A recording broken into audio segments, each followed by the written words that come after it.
DMK ADMK எத்தனையோ கட்சி தலைவர்கள்லாம் இருக்காங்க. அதையும் தாண்டி சீமான் சார் ஒரு பக்கம் இருக்காங்க, விஜய் சார் ஒரு பக்கம் இருக்காங்க. நானும் மோடிஜியும் same year same month same date. மோடிஜியுடைய பிறந்த நாளை எங்களுடைய பிறந்த நாளை விட உயர்வா கொண்டாடுறோம். ஏன்னா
நானும் மோடிஜியும் same year same month same date same அவர் சேம் நட்சத்திரம். அவரும் அனுஷம், நானும் அனுஷம் நட்சத்திரம். அதனால் எனக்கு ரொம்ப ரொம்ப சந்தோஷமாக இருக்குது. நான் இது வரைக்கும் எந்த பிறந்தநாளும் என்னுடைய இதில் கொண்டாட மாட்டேன் எப்பொழுதுமே.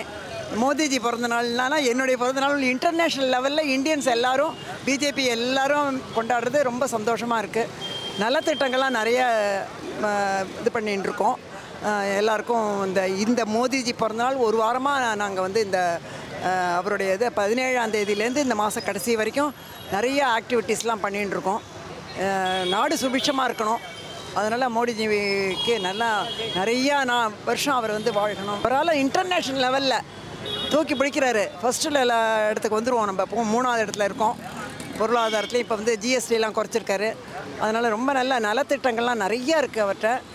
நல்லா அவர் மறுபடியும் நிறைய தீர்காயுசாக இருக்கணும். அவர் முதல்ல ஃபஸ்ட்டு தீர்காயுசாக இருந்து இந்த கொரோனா பீரியட்லாம் தனக்கு முதல்ல இன்ஜெக்ஷன் போட்டுட்டவர் இல்லையா? தனக்கு இன்ஜெக்ஷன் போட்டுட்டு மற்றவங்களுக்கெல்லாம் டெஸ்ட் ஊசி அவர் தான் போட்டுட்டார்.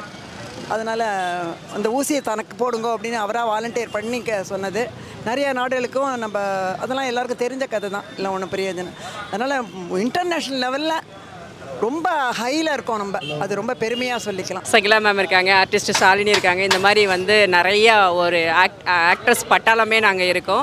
ஸோ எங்களுடைய கலை கலாச்சார பிரிவில் என்ன மாதிரி சப்போர்ட்டிவாக இருக்கோ அதுக்கெல்லாமே நாங்கள் எங்கள் ஆர்டிஸ்ட் கோ ஆர்டிஸ்ட் எல்லாமே சேர்ந்து பண்ணுவோம். இதுக்கு முழுக்க மெயின் காரணம் எங்கள் பெப்சி சிவா சார் தான். ஸோ அவருக்கு நான் தேங்க் பண்ணிக்கிறேன். இந்த இடத்துல என்னை இன்வைட் பண்ணியிருக்காங்க.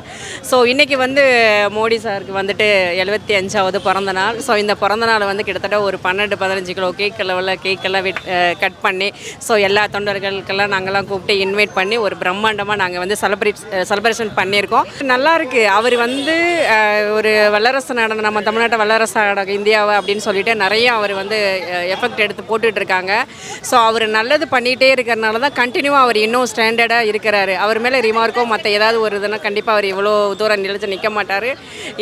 இனி போகிற காலத்தில் டிஎம்கே ஏடிஎம்கே எத்தனையோ கட்சி தலைவர்கள்லாம் இருக்காங்க. அதையும் தாண்டி சீமான் சார் ஒரு பக்கம் இருக்காங்க, விஜய் சார் ஒரு பக்கம் இருக்காங்க, அன்புமணி சார் ஒரு பக்கம் இருக்காங்க, திருமாவளவன் ஒரு பக்கம் இருக்காங்க. எத்தனை பேர் இருந்தாலும் எத்தனை கட்சிகள் இருந்தாலும் நம்ம கட்சி கண்டிப்பாக ஒரு லெவலுக்கு வரும். இனி ஃபியூச்சரில் எத்தனை கட்சிகள் இருந்தாலும் பிஜேபி தான் முன்னிலையில் வருங்கிறது நான் நம்பிக்கையோடு இருக்கிறேன். ஒவ்வொரு நாளும் ஒவ்வொரு நிகழ்ச்சிகள் நடத்தி மக்களுக்கு அவர் இதுவரை என்ன செய்திருக்கிறார், இனிமேல் என்ன செய்ய போகிறார், அதை தான் அவங்க கொண்டு போய் சேர்க்கறது. மக்கள் முடிவெடுப்பாங்க. எப்படி அவரோட திட்டங்களை கொண்டு சேர்க்கறது தான் நம்ம வேலை. புரியுதுங்களா? மக்கள் புரிந்து கொண்டு அதுக்கு தகுந்த மாதிரி செயல்படுவார்கள். ஜிஎஸ்டிலாம் குறைப்பாங்க, குறைச்சிருக்கிறாங்க, இன்னும் குறைப்பாங்க, இன்னும் வரும். இன்றைக்கி தங்கம் விலை அதிகமாக இருக்குது. ஒரு சின்ன உதாரணம் சொல்கிறேன். இனிமேல் தங்கம் எல்லாருமே வாங்குகிற அளவுக்கு குறையும்.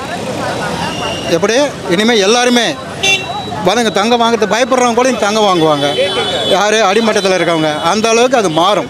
படிப்படியாக ஒரே நாளில் எதுவும் மாறாது, கொஞ்சம் கொஞ்சமாக எல்லாம் மாறும். மக்களுக்கு உண்டான சேவைகள் தான் இப்போ ஜிஎஸ்டி குறைச்சது, போனது வந்தது எல்லாமே அதுக்காக தான், மக்களுக்காக தான் பண்ணது. மோடிஜியுடைய பிறந்த நாளை வந்து எங்களுடைய பிறந்த நாளை விட உயர்வாக கொண்டாடுறோம்.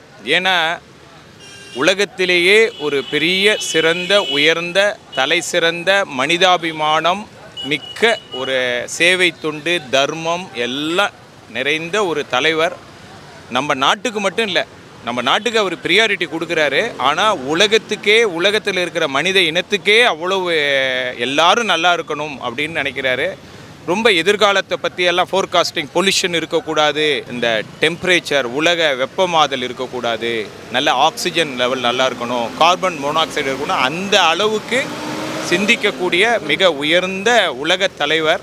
இப்போதைக்கு உலக தலைவர்களுடைய அந்த பெர்சன்டேஜ் இதெல்லாம் நீங்கள் பார்த்தீங்கன்னா மற்ற நாடுகளை விட இவருடைய இது வந்து அதிகமாக இருக்குது.